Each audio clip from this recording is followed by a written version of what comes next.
આવો આવો આવો, જય શ્રી કૃષ્ણ. લે લગન નું કેવા આવ્યા તા? લે કેદી લગન હે? ઈ તારીખ ના તો ભાઈ બહુ લગન હે. લે તમે બે દીકરીને લગન કરો હો? એ નાની દીકરીને ક્યાં દીધી? શું કરે બાકી બધા મજામાં ને? માં બેન શું કરે હે? હા ભાઈ પૂગી જાઉં, આવજો. જય શ્રી કૃષ્ણ મણી બેન, તમને ટીડાભાઈ દીકરીઓને કંકોત્રી આવી?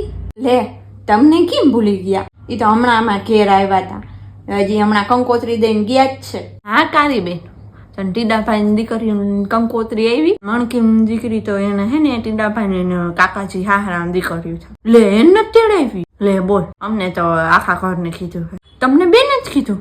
લે તમારા પ્રસંગમાંથી બધે હોય આખું ઘર, તો કાંઈ નહીં, તમે ખાલી 100 રૂપિયા લખાવજો. એ તમને કહો, તે દી હું પહેરું, સાડી પહેરું કે ડ્રેસ પહેરું? તે દી આમ તો ને મોટા મોટા હે ને, સારું થયું કડવી કંકોત્રી ન દીધી, નકર ઈ આવે ને એટલે માથાને દુખાવો થાય. આમ પંચાયત સિવાય બીજું કાંઈ નામ જ ન લે. એની છોકરાને લગ્ન હે નહીં એલા? ઈ કપડા બગાડમાં મારા લગ્ન ને દી પહેરવાના હે. આ પડદા ને થાવ બગાડી હે.